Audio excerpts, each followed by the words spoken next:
Hello and welcome everyone. RPSC assistant professor 2023 की vacancy आ गई है। आप सब लोगों ने देखा होगा, फॉर्म्स अप्लाई हो रहे हैं। अगर मैं फॉर्म्स अप्लाई होने की स्टार्टिंग डेट की बात करूं तो ये 26 से अप्लाई हो रहा है, राइट। और लास्ट डेट की अगर हम बात करें तो लास्ट डेट आपका है 25 जुलाई। तो 25 जुलाई तक आप लोग अप्लाई कर सकते हो इसमें। तो अप्लाई करने से पहले हमें चेक करना चाहिए कि एलिजिबिलिटी क्राइटेरिया क्या है, क्या हम एलिजिबिलिटी क्राइटेरिया को फुलफिल कर पा रहे हैं, हम फिल कर सकते हैं। तो इस वीडियो में हम उसी चीज़ पे बात करने वाले हैं कि एलिजिबिलिटी क्राइटेरिया क्या है, चाहे वो एजुकेशनल हो या फिर एज लिमिट हो, दोनों के ऊपर हम बात करेंगे, ठीक है। तो सबसे पहले एजुकेशनल क्वालिफिकेशन की बात कर लेते हैं कि क्या आपके पास क्वालिफिकेशन होना चाहिए ताकि आप अप्लाई कर पाएंगे असिस्टेंट प्रोफेसर के लिए, ठीक है। तो ये नोटिफिकेशन का ही मैंने स्क्रीनशॉट लिया है, आप लोग ऑफिशियल वेबसाइट से जाके डाउनलोड करके देख सकते हो। कुछ मैं मेन पॉइंट्स आपको बता देता हूँ। जैसे सबसे पहली चीज़ है कि आपके पास पोस्ट ग्रेजुएशन होना चाहिए। पोस्ट ग्रेजुएशन होना चाहिए, उसके साथ में मिनिमम 55% से आपके मार्क्स होने चाहिए, ठीक है। मिनिमम 55%। अकॉर्डिंग आप सीजीपीए भी निकाल सकते हो।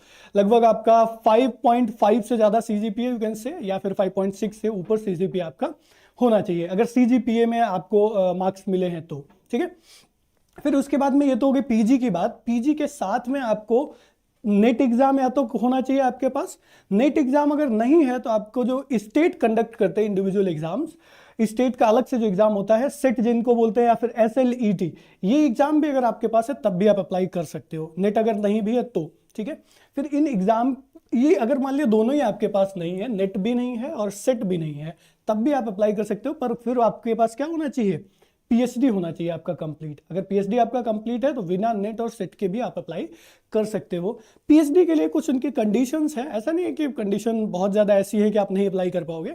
कुछ कंडीशंस हैं, उनको आप ध्यान में रख लीजिएगा। कुछ मैं पॉइंट्स आपको बता देता हूँ। जैसे candidates registered for the PhD program prior to July 11 2019, 2000 sorry not 19, July 11 2009 या फिर उससे पहले पीएचडी के लिए प्रोग्राम के लिए अप्लाई किया होना चाहिए, है ना। तो ये पॉइंट आपको ध्यान रखना है। फिर उसके बाद में the PhD degree of candidate has been awarded in a regular mode में पीएचडी होनी चाहिए, right. The PhD thesis has been evaluated by at least 2 external examiners. आपकी जो थीसिस है वो कम से कम 2 एक्सटर्नल एग्जामिनर्स के द्वारा उसको देखा जाना चाहिए या फिर इवेल्युएट किया जाना चाहिए, राइट। तो ये सारी कुछ और कंडीशंस ये लिखी हुई है। बेसिकली अगर आपने पीएचडी क्वालिफाई किया है तो ये सारी कंडीशंस होती ही हैं सबके पास लगभग, ठीक है। फिर भी एक बार नोटिफिकेशन डाउनलोड करके सारे पॉइंट्स को अच्छे से पढ़ लीजिएगा। तो क्वालिफिकेशन अगर मैं समराइज करूं तो क्या है, पीजी में आपके 55% होने चाहिए, ठीक है। उसके पास नेट या फिर सेट होना चाहिए, अगर नेट या फिर सेट नहीं है तो आपके पास पीएचडी होना चाहिए, ठीक है। तो ये हो गई क्वालिफिकेशन की बात, एजुकेशनल क्वालिफिकेशन की बात। फिर उसके बाद में हम एज लिमिट की बात करते हैं। तो एज लिमिट को अगर मैं आप सारे जितनी भी कंडीशंस हैं, आप कौन से कैटेगरी से आते हो, उन सबको हटा के मैं अगर आपको बताऊं तो एज लिमिट क्या है, मिनिमम एज इज 21 से लेके अगर आपका 40 के बीच में एज है तो आप अप्लाई कर सकते हो, ठीक है। बाकी अगर आप किसी कैटेगरी में आते हो, पीडब्ल्यूडी में हो या फिर कोई और कैटेगरी, तो उसके लिए आप क्या कर सकते हो, नोटिफिकेशन को अच्छे से पूरा पढ़ सकते हो। बहुत ज़्यादा डिटेल में मैं नहीं गया हूँ, आप पूरा पढ़ के नोटिफिकेशन, अगर किसी कैटेगरी में आप हो तो उसके लिए आपको एज लिमिट में कुछ शायद छूट मिल रही हो तो उस छूट के बारे में भी आप देख लीजिएगा।